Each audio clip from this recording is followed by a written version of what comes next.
I'd like to introduce the Rossa Air Espresso, the Rossa TR and the Rossa PG. The inspiration for this design was to create a lightweight and more user-friendly alternative to the Rossa hand espresso, which some people find the brass quite heavy and the device difficult to use. But the Air Espresso certainly addresses those areas. It's roughly half the weight of the equivalent brass design, and it requires no real strength or coordination to use it effectively. The basic operation between the two models is essentially the same. First thing you need to do is charge the air cylinder. That's fill the cylinder with the compressed air to the appropriate pressure. I generally use the 6 bar or 5 to 6 bar extraction profile, which is on the website the continuous slow or the short stop. Both of them work best for my taste. Others may differ, but either way you just need to pump the cylinder to the appropriate pressure. For the 6 bar profile you want to pump it to 9. If you're using a 9 bar profile you want to pump it to about 14 bar. So you get a fill adapter that comes with the cylinder, screws onto the cylinder and seals on the O-ring. Okay, we've got a couple of different pump types here. One, this is just a basic bicycle or mountain bike shock pump they use to fill the shock absorbers on push bikes, mountain bikes I should say. Any good bike shop will have them, and there's plenty to choose from at local bike shop or online. This is a fairly old one. There's much better ones than this on the market. So all you do is screw it onto the filling adapter, which just has a standard straight valve, same as your car valve. Okay, once it's filled, also your pump needs to have a gauge, otherwise you don't know what you're pumping the pressure to. Turn the cylinder valve on, and then you can pump this.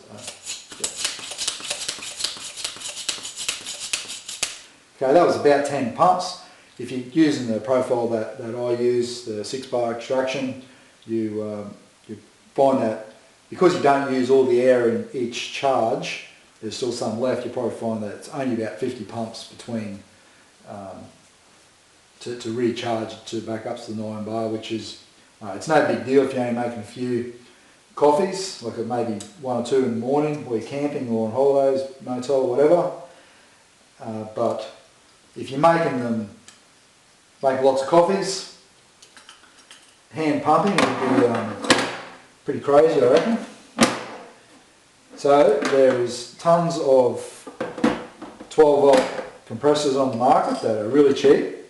In fact, this one only cost $10. I bought it because it was the cheapest, nastiest one I could find, and before I tried to design a product like I have, I wanted to know that the cheapest thing would actually do the job. And it's so good, it still works. So again, just open the valve, which I should have done before I pick my hands, fill my hands up.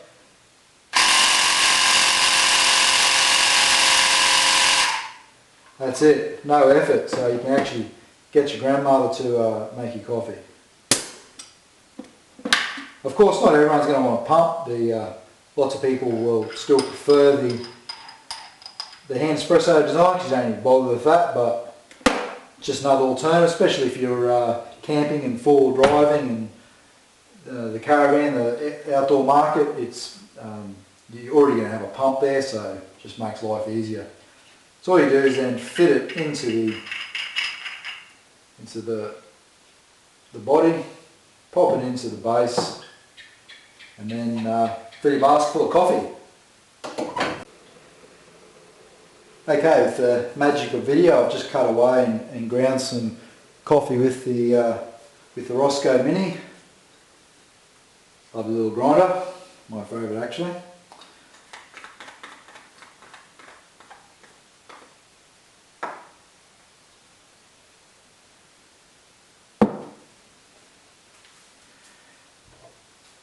Okay, it's not necessary to preheat the naked head because the shot doesn't actually contact it, and there's not enough mass in it to have any real effect to the temperature.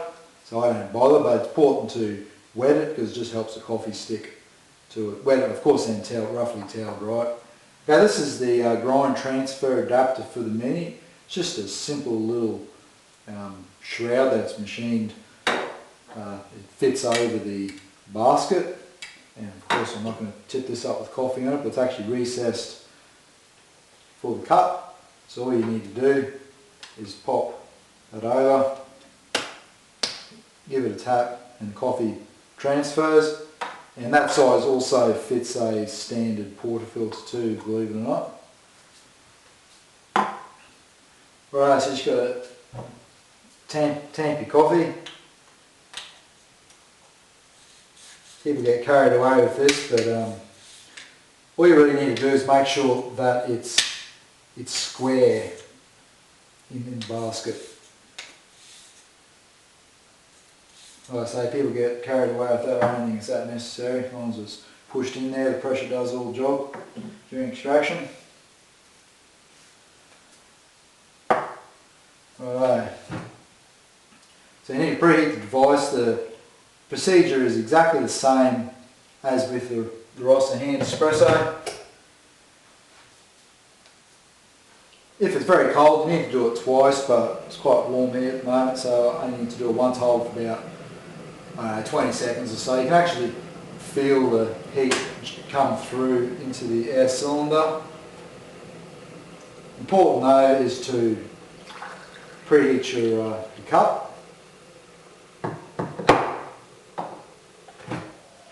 Okay, and you just fill up to the top of the cylinder bore.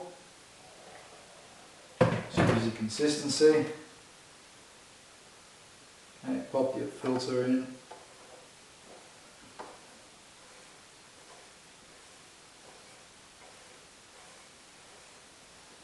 Okay, just do it up firm, but don't go nuts. Tip the water out. Place the cup right next to the base.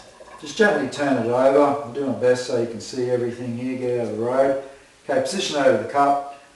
Open the valve just gently. Now this is where all the magic happens.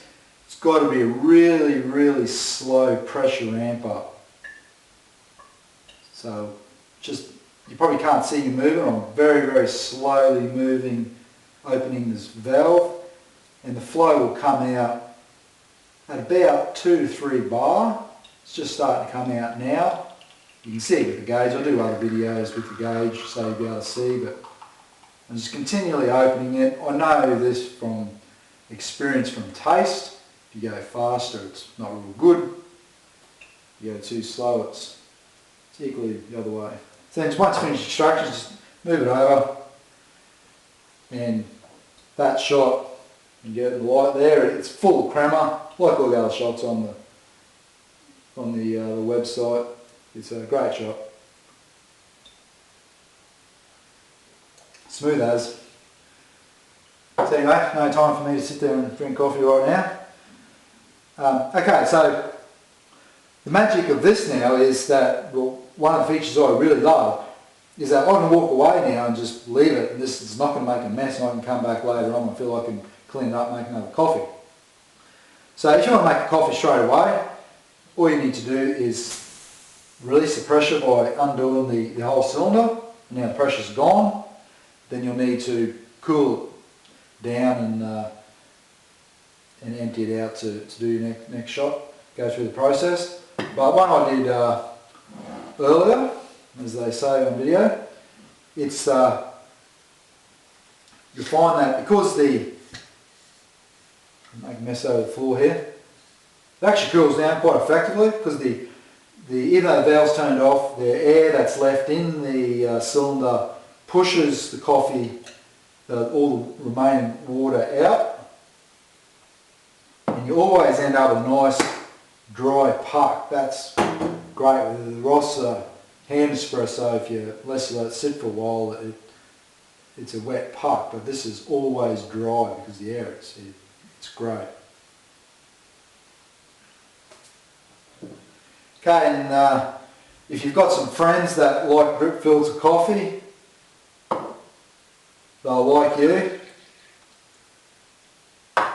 I'm yet to taste that, fact, I'll do it. This is the first time, believe it or not, on video. I've never actually tasted this because it just looks too disgusting. It tastes like something I used to drink at an old workplace. You give it to your mother-in-law. So that's the basic operation of the Rossa Air Espresso, and as you can see, it's very simple to use, and I think a great addition to the product range. The Rossa PG can be used in the exact same way, but with the addition of the pressure gauge, it does make it a much more versatile device, and it's quite amazing what can be achieved with it, and I'll do another video to demonstrate what it can do. If you have any questions I haven't answered in this video, feel free to email info@portespresso.com, and I'm more than happy to answer your queries.